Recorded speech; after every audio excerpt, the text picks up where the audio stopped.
Meet Uncle Sam. He has a lot of bills to pay. Almost $4 trillion worth every year. Uncle Sam's income is a little over $2 trillion per year. To make up the difference, the deficit, he does what most Americans do. He borrows money. When Uncle Sam takes out a loan, he calls it a bond. Bonds can be held by banks, investors, or even foreign governments. Uncle Sam has to promise to pay interest on these bonds, just as you do on any loan you take out. Ever think about paying your mortgage with your credit card? That's exactly what Uncle Sam does. He takes out new loans, new bonds, so that he can make payments on the old ones. All those loans, and especially all that interest, adds up. Right now, Uncle Sam owes about $14 trillion. To put that in perspective, $14 trillion is about the same as the national GDP, the total value of all the goods and services produced by the American economy in an entire year. It's such a huge amount of money that Uncle Sam is starting to run out of people to borrow from, and he's having trouble just paying the interest on his loans. The obvious solution would be to either cut spending or increase taxes. But if he cuts spending, the people that he's spending money on would complain that they don't have money to spend, and that he was hurting the economy. If he tried to raise taxes enough to close this gap, not only would people definitely have less money to spend, he'd probably have riots on his hands. So Uncle Sam chooses the easy way to make money. Just make it. He calls up the Federal Reserve, which is our central bank, and, like magic, dollars are created and deposited in banks all around America. The problem is that the more of something there is, the less it's worth. Same goes for the US dollar. The more dollars there are, the less each one will buy. That's why commodities like gasoline, food, and gold become more expensive when Uncle Sam does his money-making magic. The commodities aren't really worth more. Your money is just worth less. That's called inflation. Remember the foreign governments that lent money to Uncle Sam? When they lent money to the American government, something interesting happened.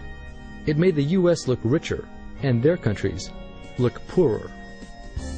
When a country looks poor compared to America, $1 of our money buys a lot of their money. So they can pay their workers only a few pennies a day. With such low labor costs, they can sell their products in America for lower prices than any American manufacturer can. The easiest way for American companies to compete is to move their factories overseas and pay their workers a few pennies a day too. This contributes to a recession.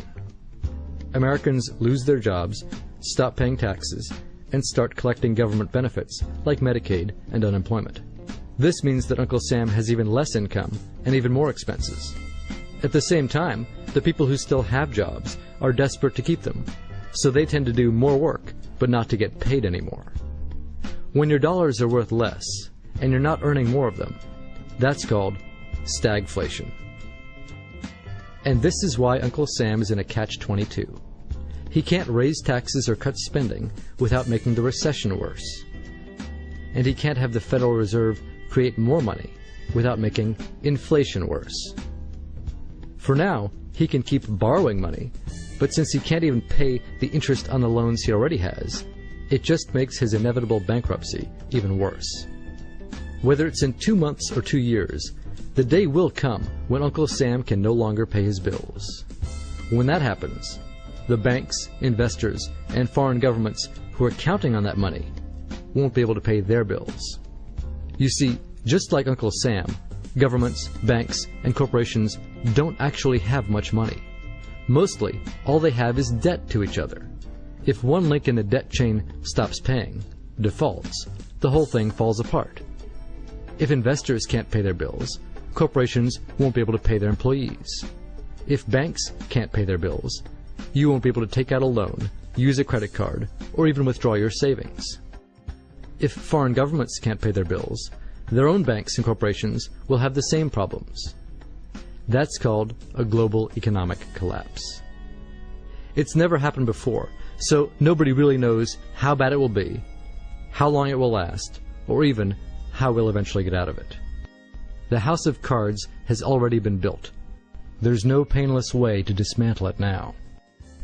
All we can do is to educate each other about what's actually going on, and to prepare for what may be very extraordinary circumstances.